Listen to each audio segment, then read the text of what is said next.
Olá galerinha, aqui quem fala é a professora Natália e no vídeo de hoje vamos falar sobre a água. A água é um ambiente onde vivem muitas espécies. Ela é fundamental não só para essas espécies, mas também para todos os seres vivos. Sem água não existiria vida no planeta Terra.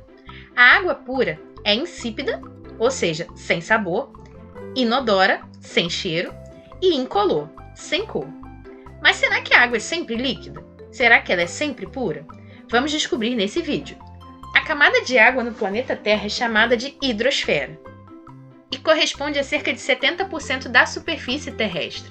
Muitos se perguntam, poxa, com tanta água, por que o nosso planeta tem o nome de Terra e não de água? Essa água está na superfície, lembrando que a composição do nosso planeta é rochosa. A água na hidrosfera está distribuída entre rios, mares, oceanos, mas a maior parte dessa água é salgada e não está disponível para o consumo humano. De acordo com a quantidade de sais, a gente pode classificar a água em salgada, doce e salobra. A água salgada tem uma grande quantidade de sais dissolvidos, enquanto a água doce, não tem muito açúcar. A água doce recebe esse nome porque tem pouca quantidade de sais dissolvidos. Já a água salobra é uma água que não tem nem tanto sal como a salgada, mas em quantidade maior do que a doce.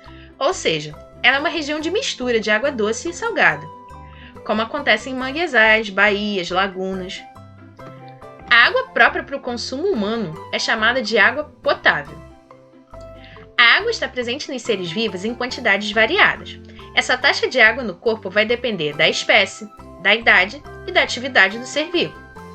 Por exemplo, nesses organismos vemos a quantidade diferente de água em cada um. Varia de acordo com a idade, quanto maior a idade, menor a quantidade de água. E em relação a alguns compartimentos no corpo, a gente tem uma distribuição diferente dessa quantidade também. Nos vegetais, a água participa da fotossíntese, nos animais, incluindo os seres humanos, a água entra na formação do sangue, da urina, da lágrima. Você já deve ter ouvido falar que a fórmula química da água é H2O, mas você sabe por quê? O H é de hidrogênio, o O é de oxigênio. Esses são os elementos que formam a água. Por isso representamos dessa forma. H2O, porque são 2 átomos de hidrogênio, 1 átomo de oxigênio. Esses átomos juntos formam a molécula da água. Uma só gotinha de água tem milhares de moléculas de H2O. A água, como toda matéria no universo, é formada por inúmeras moléculas, que podem estar mais unidas ou mais afastadas entre si, conforme as condições de ambiente, de temperatura e de pressão. Esse grau de agregação das moléculas a gente chama de estado físico. Na natureza, a água pode ser encontrada em 3 estados diferentes: sólido, líquido e gasoso. As moléculas de água se arrumam de forma diferente dependendo do estado físico em que se encontram. No estado sólido, temos moléculas organizadas, muito próximas. O único movimento é o de vibração, e elas têm uma atração intensa. Já no líquido, as moléculas têm menor organização, com menor atração e, por isso, mais movimentação. No estado gasoso, as moléculas são desordenadas, com grande liberdade de movimento. Encontramos água no estado sólido, nas geleiras, nos icebergs, na neve. No estado líquido, nos rios, nos mares, na chuva ou numa simples poça. E já no estado gasoso, encontramos água na forma de vapor de água, presente na atmosfera. Podemos encontrar mudanças de um estado físico para outro. Essas mudanças dependem principalmente de 2 constantes: temperatura e pressão. A passagem do estado sólido para o líquido chamamos de fusão, como por exemplo, o gelo derretendo. A passagem do líquido para o gasoso chamamos de vaporização, e ela pode acontecer de 3 formas diferentes. Evaporação, quando a água passa para o estado gasoso de uma forma lenta, como por exemplo uma roupa secando no varal.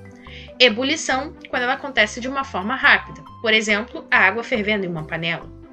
E a calefação, quando acontece de uma forma muito rápida, quando, por exemplo, uma gotinha de água cai numa chapa quente e a gente ouve o barulhinho shhh. A mudança do estado gasoso para o líquido é chamada de liquefação ou condensação. Acontece quando a água volta para o estado líquido, por exemplo, depois que desligamos uma panela e tampamos. Observamos que o vapor vira gotinhas na tampa da panela.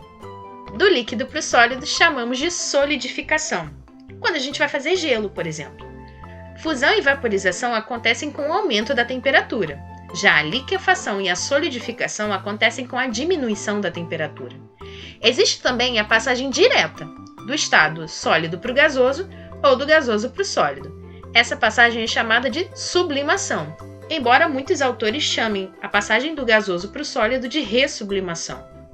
A sublimação é encontrada, por exemplo, na naftalina, no gelo seco. Essas substâncias passam do sólido para o gasoso sem a forma líquida. Por hoje ficamos por aqui. Até a próxima!